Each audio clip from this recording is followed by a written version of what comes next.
ನಾಗೇಂದ್ರ ಸದ್ಯ ರಾಜ್ಯ ರಾಜಕಾರಣದಲ್ಲಿ ಬಡಿದಾಟಕ್ಕೆ ಕಾರಣವಾಗಿರುವಂತ ಹೆಸರಿದು. ವಾಲ್ಮೀಕಿ ನಿಗಮ ಹಗರಣವನ್ನ ಮುಂದಿಟ್ಕೊಂಡು ರಾಜೀನಾಮೆ ಕೇಳ್ತಾ ಇರುವ ಬಿಜೆಪಿಗೆ ಇದೀಗ ಮತ್ತೊಂದು ದೊಡ್ಡ ಅಸ್ತ್ರ ಸಿಕ್ಕಂತಾಗಿದೆ. ಅದೇನು ಅಂತ ಅಂದ್ರೆ ಪ್ರಾಸಿಕ್ಯೂಷನ್ಗೆ ಕೋರಿ ಅನುಮತಿ ಕೋರಿ ರಾಜ್ಯಪಾಲರಿಗೆ ಈ ಸಿಬಿಐ ಬರೆದಿರುವಂತ ಪತ್ರ. ಸಹಜವಾಗಿ ಇದು ರಾಜಕೀಯವಾಗ್ಯುದ್ದಕ್ಕೆ ಕಾರಣ ಆಗಿದೆ. ಮಂತ್ರಿ ಆದ್ಮೇಲೆ ಯಾಕೆ ಪ್ರಾಸಿಕ್ಯೂಷನ್ಗೆ ಕೇಳ್ತಿದ್ದಾರೆ ಅಂತ ಕಾಂಗ್ರೆಸ್ ಆರೋಪಿಸ್ತಾ ಇದ್ರೆ, ಮಂತ್ರಿ ಆಗೋ ಮೊದಲೇ ಪತ್ರ ಬರೆದಿದ್ರು ಅಂತ ಬಿಜೆಪಿ ಸಮರ್ಥಿಸಿಕೊಳ್ತಾ ಇದೆ. ಹಾಗಾದ್ರೆ ಏನಿದು ಪ್ರಾಸಿಕ್ಯೂಷನ್? ಚೆಂಡು ರಾಜ್ಯಪಾಲರ ಅಂಗಳದಲ್ಲಿದ್ದು ಪ್ರಾಸಿಕ್ಯೂಷನ್ ಭವಿಷ್ಯ ಏನಾಗಬಹುದು? ಹಾಗಾದ್ರೆ ಬನ್ನಿ ಅದಕ್ಕೆ ಸಂಬಂಧಪಟ್ಟಾಗಿನ ಕಂಪ್ಲೀಟ್ ರಿಪೋರ್ಟ್ ನಿಮ್ಮ ಮುಂದೆ.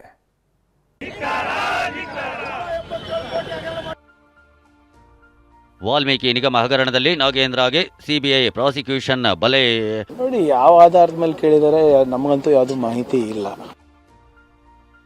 ಅನುಮತಿ ಕೋರಿ ರಾಜ್ಯಪಾಲರಿಗೆ ಪತ್ರ, ಗವರ್ನರ್ ಕೈಯಲ್ಲಿ ನಾಗೇಂದ್ರ ಭವಿಷ್ಯ.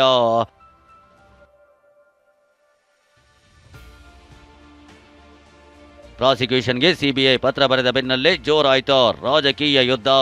ಮೊದಲಾಗಿ ಬರೆದಿರಲಿಲ್ಲ, ಇವತ್ತೇ ಯಾಕೆ ಅವ್ರ ಮಂತ್ರಿ ಆದ್ಮೇಲೆ ಬರೀಬೇಕಾ? ಹೋರಾಟ, ರಾಜೀನಾಮೆಗಾಗಿ ಬಿಜೆಪಿ ಹೋರಾಟ. ವಾಲ್ಮೀಕಿ ನಿಗಮ ಹಗರಣದಲ್ಲಿ ನಾಗೇಂದ್ರ ರಾಜೀನಾಮೆ ಕೊಡಲೇಬೇಕು ಅಂತ ಬಿಜೆಪಿ ಪಟ್ಟು ಹಿಡಿದಿದೆ. ಸದನದ ಒಳಗೆ ಮತ್ತು ಹೊರಗೆ ಹೋರಾಟ ನಡೆಸುತ್ತಿದೆ. ಇವತ್ತು ಕೂಡ ರಾಯಚೂರು, ಬೆಳಗಾವಿಯಲ್ಲಿ ಪ್ರತಿಭಟನೆ ನಡೆದಿದೆ. ಹೀಗೆ ಹೋರಾಟ ನಡೆಸ್ತಾ ಇರೋ ಬಿಜೆಪಿಗೆ ಸಿಬಿಐ ಬರೆದಿರೋ ಅದೊಂದು ಪತ್ರದಿಂದ ಬಲ ಸಿಕ್ಕಂತಾಗಿದೆ. ಸಿಬಿಐ ಪತ್ರವನ್ನೇ ಮುಂದಿಟ್ಟು ಬಿಜೆಪಿಗೆ ದಾಳ ಉರುಳಿಸಲು ಅಸ್ತ್ರ ಸಿಕ್ಕಂತಾಗಿದೆ. ಹೌದು, ನಾಗೇಂದ್ರ ವಿರುದ್ಧ ಈಗಾಗಲೇ ಚಾರ್ಜ್ ಶೀಟ್ ಸಿದ್ಧಪಡಿಸಿರೋ ಸಿಬಿಐ ನಾಗೇಂದ್ರ ವಿಚಾರಣೆಗೆ ಅನುಮತಿ ಕೋರಿ ರಾಜ್ಯಪಾಲರಿಗೆ ಪತ್ರ ಬರೆದಿದೆ. ಸದ್ಯ ರಾಜ್ಯಪಾಲರು ಕಾನೂನು ತಜ್ಞರ ಮೊರೆ ಹೋಗಿದ್ದು, ನಾಗೇಂದ್ರ ಪ್ರಾಸಿಕ್ಯೂಷನ್ ಭವಿಷ್ಯ ಗವರ್ನರ್ ಕೈಯಲ್ಲಿದೆ. ಹಾಗಾದ್ರೆ ಏನಿದೆ ಪ್ರಾಸಿಕ್ಯೂಷನ್? ಅನುಮತಿ ಕೊಡಬಹುದಾ? ಅದನ್ನೇ ತೋರಿಸ್ತೇವೆ ನೋಡಿ.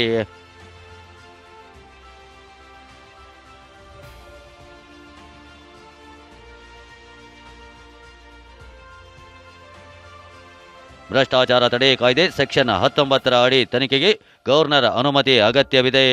ಅನುಮತಿ ಇಲ್ಲದೆ ಆರೋಪ ಪಟ್ಟಿಯನ್ನ ಕೋರ್ಟ್ ಪರಿಗಣಿಸೋದಿಲ್ಲ. ಹೀಗಾಗಿ ಸಿಬಿಐ ಗವರ್ನರ್ಗೆ ಪತ್ರ ಬರೆದಿದೆ. ಸಿಎಂ ವಿರುದ್ಧದ ಕೇಸ್ ಆಗಿದ್ರೆ ರಾಜ್ಯಪಾಲರೇ ಅನುಮತಿ ಕೊಡಬಹುದು. ಸಚಿವರ ವಿರುದ್ಧದ ಪ್ರಾಸಿಕ್ಯೂಷನ್ಗೆ ಸಂಪುಟದ ಸಲಹೆ ಪಡೆಯಬೇಕು.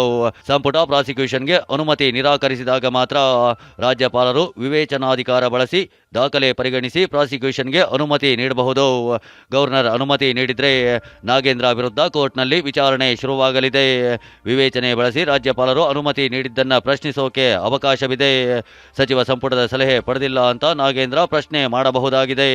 ಹೀಗಾಗಿ ರಾಜ್ಯಪಾಲರ ನಿರ್ಧಾರದ ಮೇಲೆ ನಾಗೇಂದ್ರ ಕೇಸ್ ಭವಿಷ್ಯ ನಿಂತಿದೆ.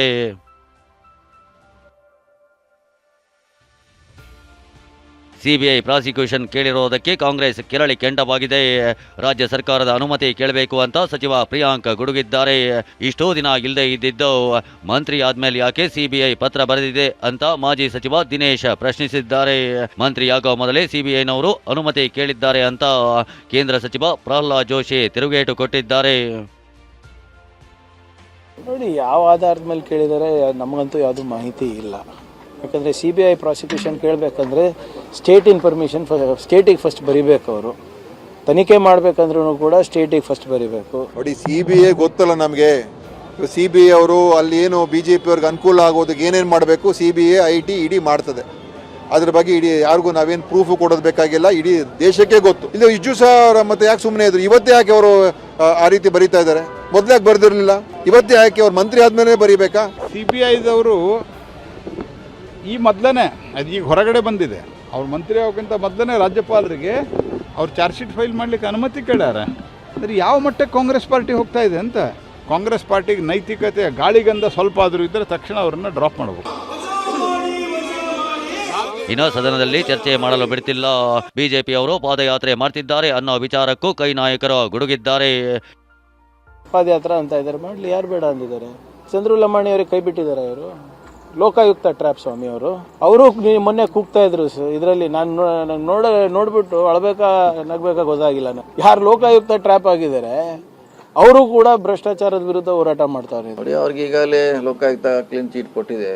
ಆಧಾರದ ಮೇಲೆ ಮತ್ತೆ ಅವ್ರು ಮಾಡಿದ್ರು ಅಷ್ಟೇ. ಈಗ ಲೋಕಾಯುಕ್ತ ಏನಾದ್ರು ಬೇರೆ ವ್ಯತಿರಿಕ್ತವಾಗಿದ್ರೆ ಅದು ಮಾತು ಬೇರೆ. ಈಗ ಅವರೇ ಇಲ್ಲ ಅಂತ ಹೇಳಿದ್ಮ್ಯಾಗ ಸೊ ಅಷ್ಟು ಸಾಕಂತ ಪಕ್ಷದ ನಿರ್ಧಾರ. ಚರ್ಚೆಗೆ ಬರುತ್ತೆ ಅಂತೇಳಿ ಬರೋದ ಬಗ್ಗೆ ಅವರು ಮಾತಾಡಲಿಕ್ಕೆ ತಯಾರಿಲ್ಲ. ಅದಕ್ಕೋಸ್ಕರ ನಾಗೇಂದ್ರನ ಹೆಸರಿಟ್ಕೊಂಡು ಧರಣಿ ಮಾಡ್ತಾ ಇದ್ದಾರೆ. ನರೇಂದ್ರ ಮೋದಿ ಮತ್ತು ಅಮಿತ್ ಶಾ ಅವ್ರನ್ನ ರಕ್ಷಣೆ ಮಾಡ್ತಾ ಇದ್ದಾರೆ ವಿನಃ ಬೇರೆ ಏನೂ ಇಲ್ಲ. ಕೈ ನಾಯಕರ ಈ ಸಮರ್ಥನೆಗೆ ಎಚ್ಡಿಕೆ ತಿರುಗೇಟು ಕೊಟ್ಟಿದ್ದಾರೆ. ಇಲಾಖೆಯಲ್ಲಿ ತಪ್ಪಾಗಿದೆ ಅಂತಲೇ ರಾಜೀನಾಮೆ ಪಡೆದಿದ್ದೀರಿ, ಈಗ ಯಾಕೆ ಸಂಪುಟಕ್ಕೆ ಸೇರಿಸಿಕೊಂಡಿದ್ದೀರಾ ಅಂತ ವಾಗ್ದಾಳಿ ನಡೆಸಿದ್ದಾರೆ. ಛಲವಾದಿ ನಾರಾಯಣಸ್ವಾಮಿ ಹೋರಾಟದಿಂದ ಹಿಂದೆ ಸರಿಯಲ್ಲ ಅಂತ ಗುಡುಗಿದ್ದಾರೆ. ಈಗ ರಾಜೀನಾಮೆ ಪಡಿಬೇಕಾದ್ರೆ ಅಲ್ಲಿ ಅಕ್ರಮ ಆಗಿದೆ, ಅಕ್ರಮದಲ್ಲಿ ಅವರು ಜವಾಬ್ದಾರಿ ನಿರ್ವಹಣೆ ಮಾಡ್ತಕ್ಕಂಥಲ್ಲಿ ವಿಫಲರಾಗಿದ್ದಾರೆ ಅಂತಲೇ ರಾಜೀನಾಮೆ ತಗೊಂಡಿರೋದು. ಈಗ ಮತ್ತೆ ಅದೇ ವ್ಯಕ್ತಿನ ನೀವು ಮಂತ್ರಿ ಮಾಡ್ಕೊಂಡ್ರೆ ನೀವು ಎಷ್ಟು ಮಟ್ಟಿಗೆ ನಾಡಿನ ಜನತೆಗೆ ಸಂದೇಶ ಕೊಡ್ತೀರಿ? ನಾಗೇಂದ್ರ ಅವರ ರಾಜೀನಾಮೆ ಕೊಡೋವರೆಗೆ ನಾವು ನಮ್ಮ ಹೋರಾಟವನ್ನ ಕೈ ಬಿಡುವುದಿಲ್ಲ ಅನ್ನೋ ಮಾತನ್ನ ನಾವು ಹೇಳಿದ್ದೇವೆ, ಸರ್ಕಾರವೂ ಹೇಳಿದೆ. ಅವರು ಕೂಡ ಆಟಕ್ಕೆ ಬಿದ್ದಿದ್ದಾರೆ. ಏನಂದ್ರೆ ಯಾವುದೇ ಕಾರಣಕ್ಕೂ ನಾವು ನಾಗೇಂದ್ರ ಅವರನ್ನ ಕೈ ಬಿಡೋದಿಲ್ಲ, ಅವರಿಗೆ ಬೇಲ್ ಸಿಕ್ಬಿಟ್ಟಿದೆ ಅಂತೆ. ಬೇಲ್ ಅಂದ್ರೆ ಭ್ರಷ್ಟಾಚಾರಕ್ಕೆ ಲೈಸೆನ್ಸ್. ಕಳೆದ 5 ದಿನದಿಂದಲೂ ಹೋರಾಟ ನಡೆಸ್ತಾ ಇರೋ ಬಿಜೆಪಿ ಸೋಮವಾರದಿಂದ ಮತ್ತೆ ಧರಣಿ ಮುಂದುವರಿಸೋ ಸಾಧ್ಯತೆ ಇದೆ. ಬಿಜೆಪಿ ಹೋರಾಟಕ್ಕೆ ಸಿಬಿಐ ಪತ್ರ ಅಸ್ತ್ರವಾಗಿ ಸಿಕ್ಕಿದೆ. Bureau report, TV9.